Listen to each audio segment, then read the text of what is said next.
गांव भ के लइका यही शाहपुर क्षेत्र के लड़की बड़ी सुंदर ही व्यवहारिक ही कबो कबो घमंडी हो जाले 10 गो लड़का एकरा से प्यार कइल चहले सो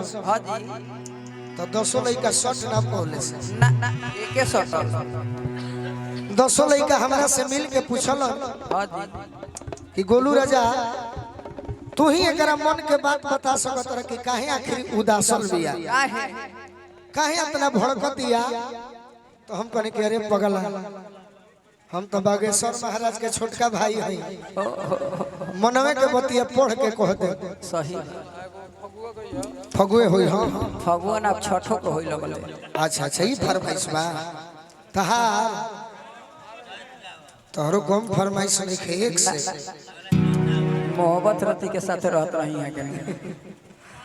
वाह वाह हां हो वाह मन के बात तहार हम बता दी हां जी कह के बता दी बोलो बता दी ऊपरवार भइल बाना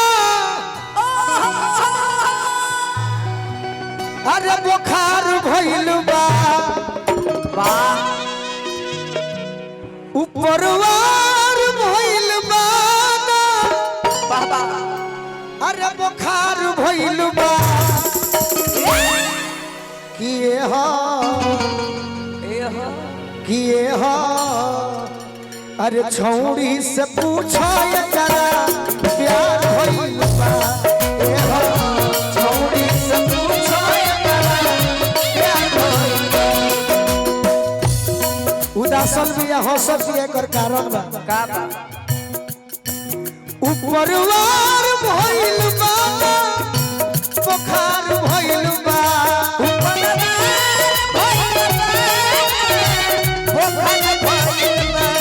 ऊपरवार भइल बा बुखार भइल बा किए हो आला लगाई तरह से हम इतना खुश बनी काता कि तू यही विभाग के हो के आज फौज में नौकरी करे लगलो बहुत हम खुश बनी मजाक ना अति सुंदर और ई दो किए हो कुछ है नहीं अरे छौड़ी से पूछो एकरा प्यार भइल बा ए हो छौड़ी से पूछो एकरा प्यार भइल बा ए हो छौड़ी से पूछो एकरा प्यार भइल बा भाई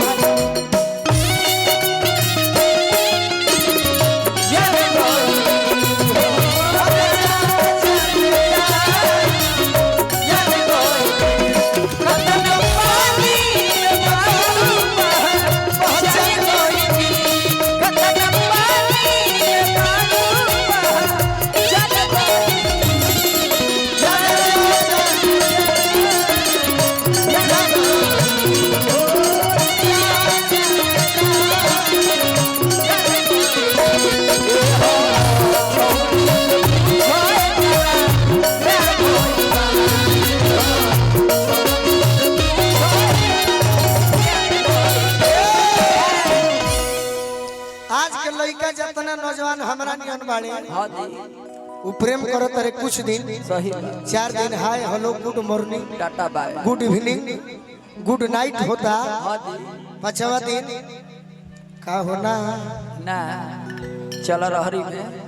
टेंगारी चाचा 5वां दिन जरूर होता सका हो का हो नन्नू चला उखी में एको दिन ना तो खिसिया के तो कि जा हम अपने व्यवस्था कर ले सही बात ताकि तारा के चिन्हनी हम परसो हां जी सपना में कैसे जानने की केहू से प्यार भइल बा कैसे कि जुल्फ लहरात बा खौराइल बहो जुल्फ लहरात बा खौराइल बहो आँखी हंसत मुँह एकरा बाद होई फगुआ हां टोपी ना तो चैतो हो जाए ना तो छठो के हो जाए बाकी सुनबो तो सही बैठ कि जुल्फ लहरात बा खौराइल बहो आखी हो सो तमु मुरझाई बहो जुल्फ लहरात होखे बार खौराइल होखे आँख हंसत होखे मुहवा मुरझाइल होखे तो जान जाई एक रसीना पो अरे जवानी सवार भइल बा ये हो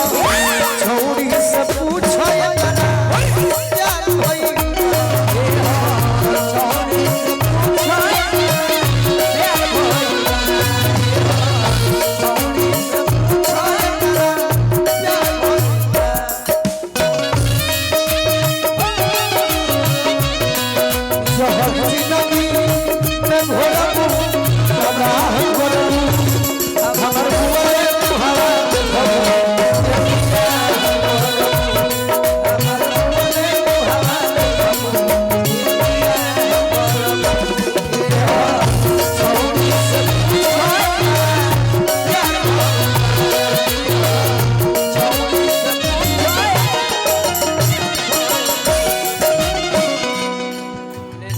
अभी और तारा के हमने के चिन्ह जा 100 टकिया नीचे 20 टकिया ऊपर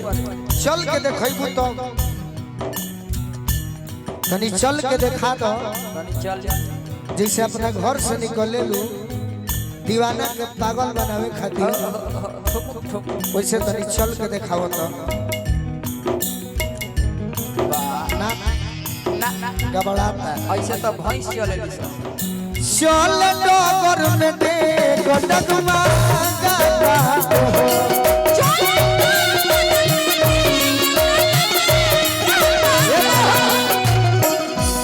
अगर लड़की के चले में गड़बड़ी हो गई हां जी तो ओयो कुछ लेके लाग सही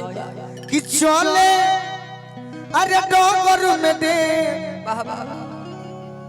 जैबू काहे टाइम हो गई अबे प्यार हुई कम से कम 4 बजे तक हंस मत पगली प्यार हो जाएगा कि चल डगर में दे डगमगाता हो एकर छेना न मुंह में वाह वाह घोटाता हो जब छेना एकर के खियौनी हां जी तो उल्टी कइलक हां हां तब हम जननी कि कुछ गड़बड़ बा कि दिलदार संगरा